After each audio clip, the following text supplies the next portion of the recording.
অনেকদিন পরে আজকে আবারও চলে এলাম একটি চাইল্ড হেয়ার কাট নিয়ে। তো প্রথমে ওর চুলের অবস্থাটা একটু দেখিয়ে নিয়েছি, আর ও চুলটা একটু ছোট করতে চাচ্ছে। তো চিন্তা করলাম যে আপনাদের সাথে হেয়ার কাটটা শেয়ার করেই ফেলি। আসসালামু আলাইকুম এভরিওয়ান, কি অবস্থা সবার, কেমন আছেন? আশা করি সবাই ভালো আছেন। আমার আরও একটি নতুন ব্লগে সবাইকে ওয়েলকাম।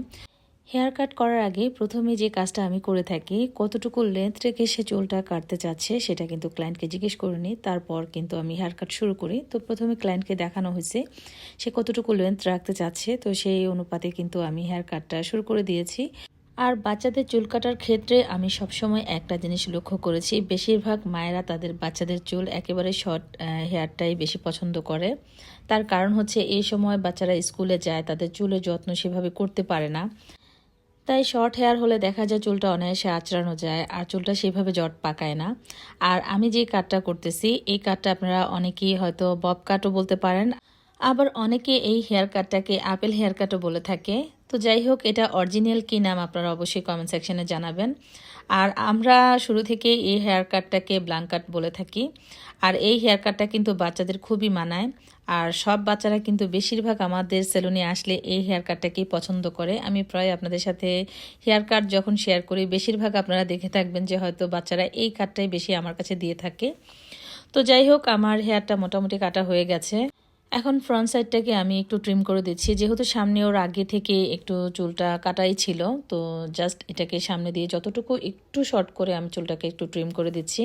আর এই হেয়ার কাটটাতে কিন্তু বাচ্চারা অনেকগুলো স্টাইল করতে পারে। সে চাইলে চুলটাকে ছেড়েও রাখতে পারে, সামনে দুটো ক্লিপ করে নিলেও দেখতে ভাল লাগে। আর পেছনে যদি সে ঝুটি করতে চায় সেটাও করতে পারে। ফাইনালি আমাদের চুল কাটটা হয়ে গেছে। এইটা ছিল ওর ফাইনাল রেজাল্ট। আর চুল কাটটা আসলে কিন্তু অনেক সুন্দর লাগে। এভাবে বাচ্চারা যদি চুল কাটে তাহলে বাচ্চাদের লুকটাই পুরো চেঞ্জ হয়ে যায়। তো আপনাদের কাছে কেমন লেগেছে অবশ্যই সবাই কমেন্ট সেকশনে জানাবেন। আর হ্যাঁ, এই যে এটা ছিল ওর ফ্রন্ট সাইডের যে হেয়ারটা, আমি যখন একটু ট্রিম করে দিয়েছি দেখতে আরও বেশি ভালো লাগছিল। এই যে অনেকেই যেটাকে আপেল কাট বলে, আসলে কিছুটা আপেলের মতোই দেখতে মনে হচ্ছিল। তো চিন্তা করলাম সামনে ওর চুলটাকে আমি একটু স্টাইল করে দিয়ে দেই। তো এই যে আমি একটু সাইড সিতি করে এটাকে এখন আমি একটু জাস্ট, এটাও চাইলে ছাড়াও রাখতে পারে।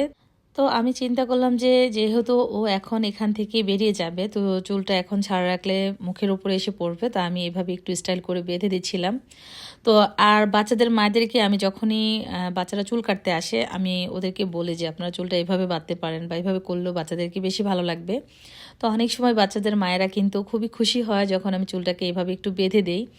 এই যে আমি ওর সামনের যে চুলটা এটাকে সুন্দর করে একটু সেট করে দিয়েছি, আর ওকেও মাশাল্লাহ মাশাল্লাহ দেখতে খুবই ভালো লাগছিল। আর বাচ্চাটাও খুবই কিউট ছিল, চুপচাপ ছিল, আমি সুন্দর মতো চুলটা কেটে দিয়েছিলাম। তো ফাইনালি বাচ্চাটাও খুবই খুশি হয়েছে চুলটা এভাবে কাটার পরে। তো এইটা ছিল বাচ্চার ফুল চুল কাটার পরে, একদম স্টাইল করার পরে এটা ফাইনাল লুক। তো আজকে ভিডিওটা এই পর্যন্তই, দেখা হচ্ছে নেক্সট অন্য কোনো ভিডিওতে। আর অবশ্যই যারা যারা বাচ্চাদের চুল কাটাবেন আমাদের সেলুনে চলে আসতে পারেন। আপনাদের পছন্দ অনুসারে বাচ্চাদের যে কোনো হেয়ার কাট চাইলে আপনারা আমাদের এখান থেকে করিয়ে নিতে পারেন। দেখা হচ্ছে নেক্সট ভিডিওতে, সেই পর্যন্ত ভালো থাকবেন। আল্লাহ হাফিজ।